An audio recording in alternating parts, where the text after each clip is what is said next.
I think therefore I am. मैं सोचता हूँ इसीलिए मैं हूँ। ये लाइन सिंपल लग सकती है पर इसके पीछे एक पूरा का पूरा रेवोल्यूशन छुपा हुआ है।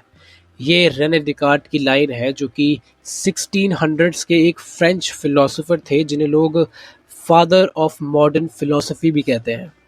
वो अपने दिमाग से सोचने की कोशिश कर रहे थे कि ज़िंदगी में जो कुछ भी हमने सीखा है क्या वो एक्चुअली में सच है भी या नहीं, क्योंकि कोई ऐसी सर्टेन या एब्सोल्यूट प्रूफ तो हमें दिखाया नहीं गया कि एक्चुअली में ये हम कह सकते हैं कि सच में है, एग्जिस्ट करती है ये चीज़।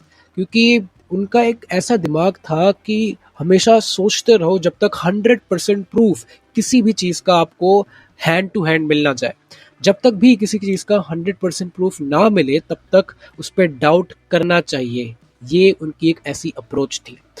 इस सोच से वो हर चीज़ पर शक करने लग गए, जैसे कि अपने सेंसेस पर, क्योंकि हो सकता है कि वो हमारे इल्यूजन्स हो, क्योंकि कभी कभी हमें इल्यूजन्स फील होते हैं, हमें इल्यूजन होता है। अपनी मेमोरीज पे उन्हें शक होने लग गया, क्योंकि कभी कभार हमारी यादें भी गलत हो सकती हैं। उन्हें अपनी बॉडी तक पे, एक ऐसी चीज़ जिस पर हम बहुत ज़्यादा रिलायबल करते हैं, उस पर भी उनको शक था। क्योंकि जो फील हो रहा है, हो सकता है कि हम लोग एक ऐसी ड्रीम में हो सकता है कि कोई सपना हो जो कि हमें फील हो रहा हो। वो मान रहे थे कि हो सकता है कि पूरी दुनिया है एक इल्यूजन हो। हम लोग आज 21वीं सदी में जी रहे हैं, या फिर हम लोग बात करें लोगों, हमको लगता है कि ये दुनिया ऐसी चलती है, इस दुनिया में ऐसा होता है, क्या क्या नहीं होता, क्या क्या होता है। लेकिन हो सकता था उनके हिसाब से कि ये पूरी की पूरी चीज़ एक इल्यूजन है और हमें पता भी नहीं है। या फिर उनकी एक और जो है थिंकिंग थी कि हो सकता है कि एक पावरफुल डीमन ने जो है उनके दिमाग को ट्रिक कर दिया हो और एक ऐसी धारणा आ चुकी हो हमारी लाइफ को लेकर। लेकिन एक चीज़ थी जिसको लेकर वो कभी भी शक नहीं करते थे, वो था सोचने का प्रोसेस। अगर उनका दिमाग डाउट कर रहा था तो इसका मतलब वो सोच रहे थे, और अगर वो सोच रहे थे तो वो एग्जिस्ट करते थे। अगर मैं डाउट कर रहा हूँ तो मैं सोच रहा हूँ, और अगर मैं सोच रहा हूँ तो मैं हूँ। और यहीं से उस लाइन का जन्म होता है, I think therefore I am. इसी लाइन से उनकी फिलॉसफी का फाउंडेशन भी बना कि सोचना ही एग्जिस्टेंस का सबूत है। सेंसेस अनरिलायबल हो सकते हैं लेकिन सोचना वो हमेशा रियल है। इसलिए डिकार्ट ने कहा कि उनकी आइडेंटिटी उनकी बॉडी से नहीं लेकिन उनके थिंकिंग माइंड से है।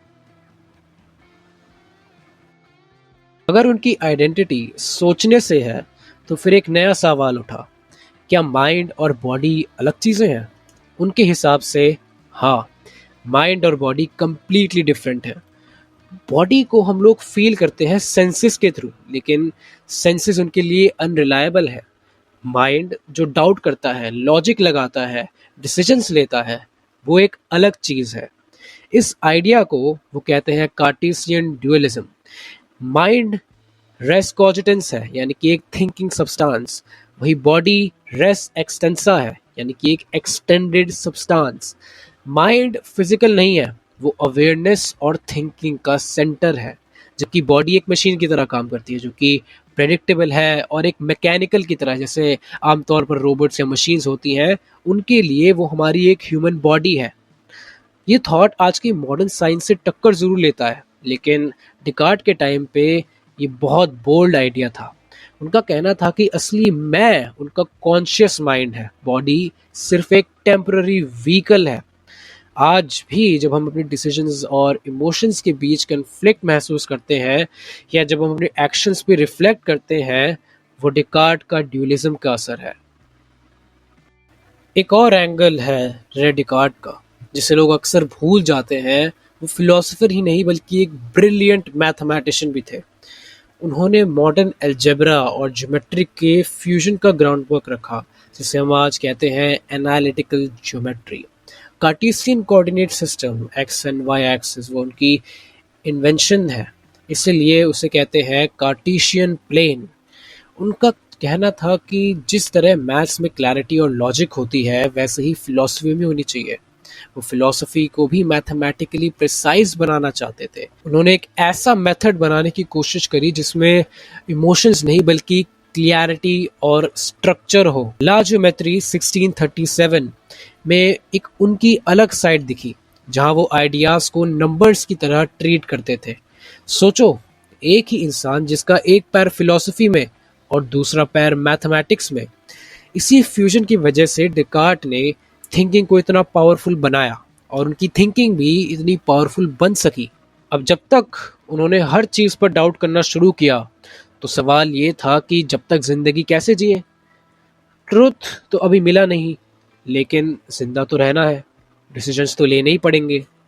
इसलिए उन्होंने बनाया एक टेम्पररी मॉरल कोड।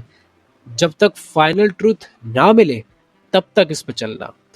उस कोड के 4 सिंपल प्रिंसिपल्स थे। सबसे पहला, मॉडरेट रहो, एक्सट्रीम एक्शंस या इम्पल्सिव रिएक्शंस अवॉइड करो, अपने कल्चर को बिना प्रूफ रिजेक्ट मत करो, हर ट्रेडिशन गलत नहीं हो सकता और ये एक फैक्ट है। अपने आप को कंट्रोल करना सीखो, बाहर की दुनिया चेंज नहीं होगी, लेकिन आप अपने थॉट्स और एक्शंस को कंट्रोल कर सकते हो। ट्रुथ की सर्च कभी बंद मत करो। जिंदगी का अल्टीमेट गोल होना चाहिए आपका कि आप नॉलेज तक पहुंचो, आप लोग हर एक डीप से डीप थॉट को आप जान सको, एक ऐसे क्वेश्चन की मशीन बन जाओ जो कि पूछते जाए और अपनी नॉलेज को भरना जो है आप कम ना करो। ट्रुथ के पीछे आप चाहे तो अपनी जिंदगी को उड़ा दो। ये एक तरीका है एथिकल डिसिप्लिन का, बिना ओवर थिंकिंग और इमोशनल ड्रामा के। डिकार्ट ने सब कुछ डाउट किया, लेकिन सोचने का प्रोसेस उनका एंकर बन गया।